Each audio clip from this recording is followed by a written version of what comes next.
Today we will be talking about motion under gravity, specifically with falling objects and projectiles. Let's begin. When an object is in free fall, we're saying that that object is moving under only the influence of gravity. We are taking out the friction that is negligible. With the example of a tossed object, we can see that the acceleration is 9.8 meters per second squared for the entire path. So if you look over here, we have a ball that is being tossed upward, and then eventually at the top of its path, it will then turn around and go in the opposite direction. In both cases, as it's going up, as well as when it's going downward, it is experiencing both a positive acceleration and a negative acceleration of 9.8 meters per second each second that it is in motion. The formula for distance for objects that are under the influence of gravity because they are falling objects is d equals 1/2 at squared or d equals 1/2 gt squared. And this is because the movement of that object is due to the acceleration of gravity. So you can use them interchangeably because the acceleration is by gravity. So you can say a or g. This comes from our equation number 3 from our motion equations, and that is from d equals initial velocity times time plus 1/2 at squared. When we have an object that is in free fall, it begins with an initial velocity of 0. Because of that, this goes away and we are left with this d equals 1/2 at squared. Some important ideas of tossed objects is that gravity is positive for downward motion and negative for upward motion. And the reason for this is because gravity pulls inward towards itself, and in this case, because most of our calculations will be done on Earth, for us, it goes downwards. So we're going to give the downwards motion a positive because that is the way that it naturally would go, and then in the opposite direction, or upward, would be then negative. All other motions are therefore positive for up and negative for downward. If you take this example over here where your displacement is 0, and as this object goes through its entire path, at the top, the velocity or its speed will be 0.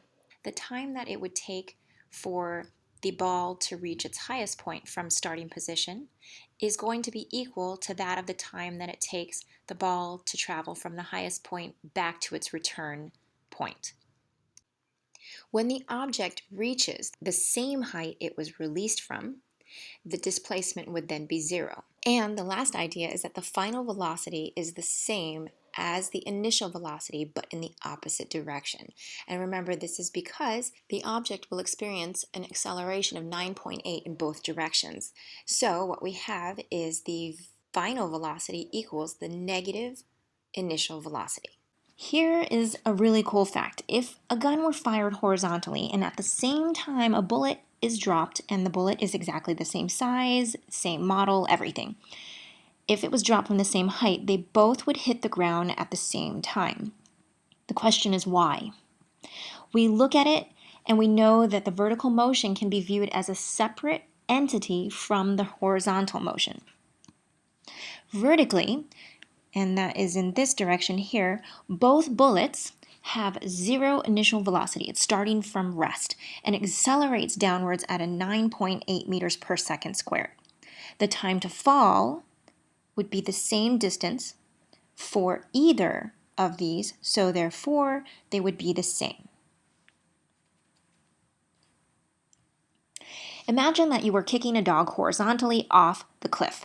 So horizontally, it would go this direction with an initial velocity of v sub h, and the h stands for horizontal. Assuming that there is no air resistance, so negligible just means very little, enough to just ignore, he falls in a path of a parabola. So notice that he kind of goes down in this curve, okay, until, of course, he splats. Why is this? Let's consider his motion to be the sum of his horizontal motion and his vertical motion. We can treat these separately.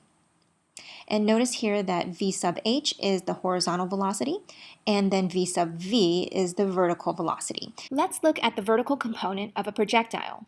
We have already learned about falling objects. That is pretty much all the vertical component consists of. Here we have a dog on a cliff, some distance above the ground. And when this object falls, it will be falling under the force of gravity, which we calculate from using the equation F equals ma, where a, the acceleration, is due to gravity. Therefore, we can also say F equals mg. Now we know that acceleration by gravity is 9.81 meters per second. And we know this equation here, in order to find distance vertically, we would have d equals 1/2 gt squared. We can use this equation to solve for any of the vertical components, the vertical distance, or the time that it takes for the object to travel that distance. For horizontal motion, we assume that there is no air resistance. When an object is moving horizontally, as in this case with the dog, and remember he's getting kicked off, but we're only looking at the horizontal component. When the object is moving horizontally, there are no forces acting on it. This means that the dog moves with a constant speed. There is no acceleration. What we know of linear motion, we know that speed equals distance divided by time. If we wanted to know what distance the dog traveled horizontally, we just isolate distance, this variable here, and we get distance for the horizontal component equals the speed of the horizontal component times time. Let's make sure we have this information in our T notes. A projectile is any object that is projected or thrown. This could be used by hand or by some machine.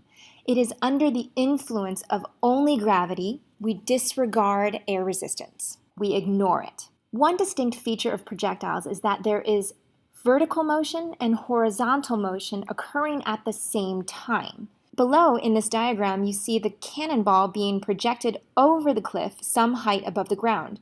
The path of the cannonball is here, and the ball is red. The cannonball can be seen to be covering distance both horizontally as well as vertically because it is falling down. We can actually find out the horizontal or vertical distances. We can find out its speed as well as the time it takes for the object to travel its path, using the knowledge that we have learned from linear motion as well as from falling objects. Now, when you're solving for projectile motion, there are some things that will help you in order to set up and understand the problem. The first step would be to draw a diagram. This way you can actually have a visual of all of your variables and what you're trying to find. Then, because we do understand that projectile motion has both vertical and horizontal components, we need to list the variables that we know that are in the vertical direction and in the horizontal direction. Then we need to highlight what is needed, what we need to find, and then pick the correct motion equation from these equations that we were given from before.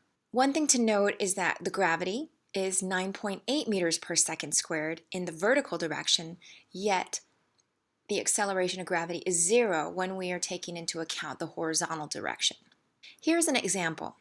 A penguin slides horizontally off the top of a 12-meter high cliff and dives into the sea below, landing 9.4 meters from the base of the cliff. How fast was the penguin moving when it left the cliff? Go ahead and pause the video, try to solve this, and then start the video back up to check your answer. Okay, so the first step is to draw a diagram. And here's my diagram, and you don't have to actually draw the penguin, but just place the object. And we have the 12 meters, we have the object that is going in a certain trajectory, which then, of course, when it does go off of the cliff, will have a parabolic motion. We are then going to list all of our information that we know, both in the vertical and the horizontal. We know that the distance of the height vertically of the cliff is 12 meters. We know that the initial velocity vertically is going to be 0 meters per second squared, and the final velocity we do not know. The acceleration is 9.8 meters per second squared, and the time is unknown. Horizontally, we know that the penguin reached a distance of 9.4 meters from the base of the cliff. Its initial velocity is unknown, We do not know its final velocity. Its acceleration horizontally is 0 meters per second squared, and the time is again unknown. What we do not know but want to know is the initial velocity because it says when the penguin left the cliff. Now, in order to find the velocity, we need to know distance and we need to know time. So before we can even solve for velocity, we need to have the time. So we're going to attack the time for the vertical because notice here that we can take one of these variables out, solve for one unknown because we have enough of the known variables in order to find the time. Now, when we're choosing the equation, we want to find an equation that has distance, initial velocity, the acceleration, and the time. When we look at our equations, which has all of those four variables, we notice that this is the equation. So we will substitute all of our variables in for what we know, and that gives us 12 meters equals 0 times t because the initial velocity is 0, plus 1/2 times 9.8 meters per second squared times t squared. We solve for t and we get an answer of t equals 1.5649 seconds. And what you want to do is keep this number exact. Don't estimate it or round it off because you need this number in order to eventually find your initial velocity. Now, one thing to note is that the time for vertical and for horizontal components is exactly the same. So we then state that the time for the horizontal is also 1.5649 seconds. Now we can finally solve for what we really wanted, which was the initial velocity. We have 3 points of data that we know. We don't know the initial velocity, so now what we want to do is look at the equations and see which equation has all of the variables that we want to solve for and that we have.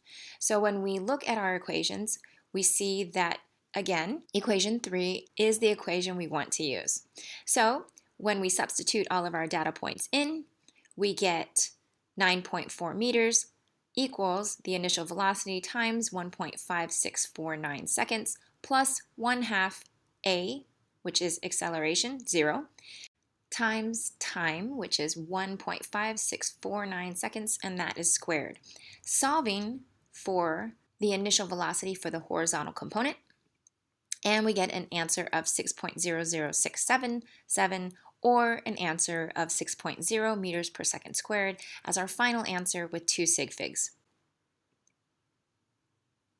All right, we've reached the end of our video T-notes. Please make sure you understand this information, and we'll see you in class next.